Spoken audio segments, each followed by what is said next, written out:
नमस्कार दोस्तों, आप सभी का अपने यूट्यूब चैनल पर स्वागत है। हम इंडियन कॉन्स्टिट्यूशन का आर्टिकल 1 to 4 पढ़ने वाले हैं, जो कि इंडियन कॉन्स्टिट्यूशन के भाग 1 में आता है।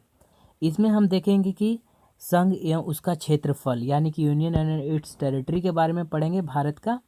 और ये Indian polity M Laxmikanth cover किया गया है इसके अंदर। तो देखिए, अनुच्छेद 1 यानी कि जो आर्टिकल 1 है, कहता है कि राज्यों का संघ। इसका डेफिनेशन क्या होता है, एकदम शॉर्ट में नोट सही है। इंडिया यानी भारत राज्यों का संघ होगा। देखिए यहाँ पर क्यों इंडिया एज अ भारत, मतलब उन्होंने जो नाउन है इंडिया और भारत, दो नाम क्यों दिया यहाँ पर। देखिए, कुछ लोग चाहते थे कि जो ब्रिटिश थे इसका नाम इंडिया रहे, और भारत के लोग चाहते थे कि जो इतिहास रहा है भारत का, भारतवंश का, उनका नाम रहे भारत। तो दोनों को कवर कर दिया गया, इंडिया यानी that is Bharat, Bharat that is India, ठीक है ना। राज्यों का संघ होगा, राज्यों का संघ यानी कि ये फेडरेशन है, फेडरेशन होगा इंडिया, फेडरल स्टेट होगा। इसमें क्या होता है कि सेंटर में गवर्नमेंट होगा, ठीक, वो उनके पास पावर होगा, एक स्टेट गवर्नमेंट होगा। बट यहाँ पर जो है जो राज्य है वो कभी डिवाइड नहीं हो सकते आपस में, वो सेंटर से अलग नहीं हो सकते, यानी कि वो संघ एक यूनिटी में रहेंगे, उस यूनिटी से वो बाहर नहीं जा सकते, ठीक है ना। तो इसके अंतर्गत देखिए भारत का क्षेत्रफल क्या है। तो क्षेत्रफल को तीन चीज़ में तीन भाग में डिवाइड किया गया कि राज्यों का क्षेत्र यानी कि जो भारत के अंदर जो स्टेट्स हैं उनका क्षेत्रफल, ठीक है ना। संघ क्षेत्र यानी कि जो यूनियन टेरिटरी है उनका क्षेत्रफल, और भारत द्वारा अधिकृत किया गया। देखिए हाँ बहुत सिक्किम को जो है भारत ने एक्वायर्ड किया है, ठीक है ना। उसके बाद अंडमान निकोबार को भारत ने एक्वायर्ड किया है। तो अधिकृत किया गया भाग भी भारत के अंदर ही सम्मिलित होगा। अनुच्छेद 2 क्या कहता है दोस्तों, ये जो वीडियो है ये डिटेल वीडियो है, तो आई होप कि आप इसमें बने रहिए।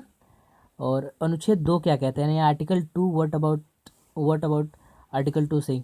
तो देखिए, संघ में नए राज्यों की प्रवेश स्थापना की बात करता है, यानी कि जो हमारा जो इंडिया है उसके अंदर नए राज्य कैसे बनेंगे, कैसे उसकी स्थापना होगी, ठीक है ना। तो आर्टिकल 2 क्लॉज ए क्या कहता है कि नए राज्य शामिल करने, यानी कि संसद, पार्लियामेंट के पास ऐसी विधियां हैं, ऐसे लॉस हैं कि वो जो है नए राज्य क्रिएट कर सकती है, अमेंड कर सकती है, राज्य को जो तोड़ सकती है, विभाजित कर सकती है, और राज्य को बना भी सकती है, सीमाएं निर्धारित कर सकती है। तो नए राज्य शामिल करना, ठीक है ना। नए राज्य गठन करना, देखिए नए राज्य का गठन, नए राज्य का गठन ऐसा हो गया कि किसी राज्य को तोड़ के, किसी राज्य को विभक्त करके दो राज्यों में बंटवारा कर देना। जैसे कि 2000 में बिहार और झारखंड का बंटवारा हो गया, ठीक है ना। और ये उत्तराखंड और यूपी का बंटवारा होगा, उत्तर प्रदेश का, ठीक। ऐसे ही जो है बंटवारे बहुत सारे, मध्य प्रदेश और छत्तीसगढ़ का बंटवारा हो गया। रिसेंटली 2014 में जो है तेलंगाना और आंध्र प्रदेश का बंटवारा हो गया। तो ये स्टेट रीऑर्गेनाइजेशन जो बात है ना, स्टेट रीऑर्गेनाइजेशन एक्ट 1956, यानी कि राज्य पुनर्गठन आयोग 1956 जो है हम पढ़ चुके हैं पहले, आप लोग जाके वीडियो वॉच कर लीजिए, ठीक है ना। इसमें ये बताया गया कि कौन से राज्य कब कब बनाएगा, 1972 में कौन से राज्य बनाएगा, 1985 में कौन सा राज्य बनाएगा, कैसे बनाएगा, ठीक है ना। इन स्टेट के तरह सबसे पहले भाषीय आधार पर राज्य कौन सा बनाएगा, तो सबसे पहले भाषीय आधार पर राज्य जो है आंध्र प्रदेश को बनाया गया। तो इसे आप पढ़ लीजिएगा, ये मैं वीडियो बना चुका हूँ इसके ऊपर।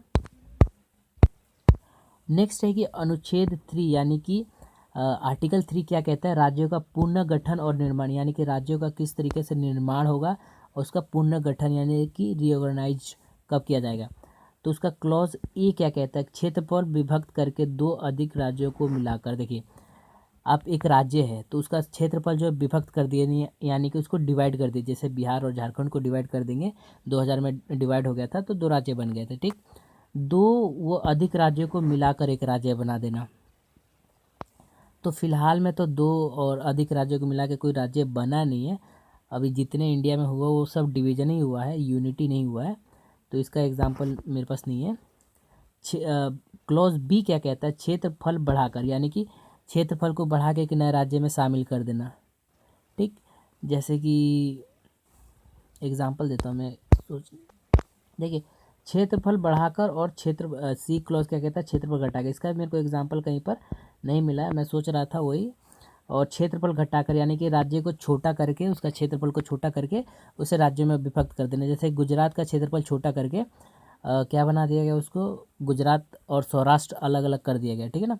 तो अब जो है, अब टोटली गुजरात है और महाराष्ट्र जो एरिया है यानी कि जो महाराष्ट्र है वो क्षेत्रफल बढ़ा के बनाया गया है। क्लॉज डी क्या कहता है, सीमाओं में परिवर्तन। देखिए, सीमाओं में परिवर्तन करके आप नए राज्य बना सकते हैं, जैसे कि बिहार और झारखंड सीमा परिवर्तित कर दिया, नए राज्य बन गए। राज्यों का नाम परिवर्तन, राज्यों का नाम परिवर्तन करके भी नए राज्य बना सकते हैं, जैसे कि तेलंगाना। पहला आंध्र प्रदेश था, जो तेलंगाना रीजन है, तेलंगाना प्लेटू रीजन है, पठारी रीजन है, उसको चेंज कर दिया गया नाम और तेलंगाना नाम रख दिया गया, तो नया राज्य उस तरीके से भी बन गया। संसद के पास कानून होते हैं। अब चलते हैं अनुच्छेद 4 की तरफ। तो 4 एकदम सिंपल है, ये इसके बारे में 4 अनुच्छेद जो आर्टिकल 4 है ये खुद के लिए कुछ नहीं है, यानी कि ये दूसरे के ऊपर डिपेंडेंट है। ये क्या कहता है कि अनुच्छेद 4 स्वयं को घोषित किया गया है कि नए राज्यों का प्रवेश या गठन। देखिए से जो आर्टिकल 4 है ना, वो यही कहता है कि अनुच्छेद 2 के तहत राज्यों का प्रवेश और गठन किया जाएगा, ठीक है ना। और नए राज्यों का निर्माण, सीमाओं, क्षेत्र और उनके नाम में परिवर्तन अनुच्छेद 3 के तहत किया जाएगा। ये अनुच्छेद 4 कह रहा है कि ये जो चीज़ें 2 और 3 में दिया गया है अनुच्छेद में, वो वैलिड होंगी अगर आप अनुच्छेद 4 पे बढ़ते हैं, तो इसके अलावा कोई प्रावधान नहीं है। तो आई होप कि दोस्तों आपको ये वीडियो अच्छी लगी है। अच्छी लगी है तो एक लाइक कर दीजिए और शेयर कर दीजिए दोस्तों के साथ, और सब्सक्राइब कर लीजिए हमारे चैनल को। एस्पिरेंट एज ए एस्पिरेंट में और भी नए नए वीडियोस लाता रहूँगा। तो हैव अ नाइस नाइट।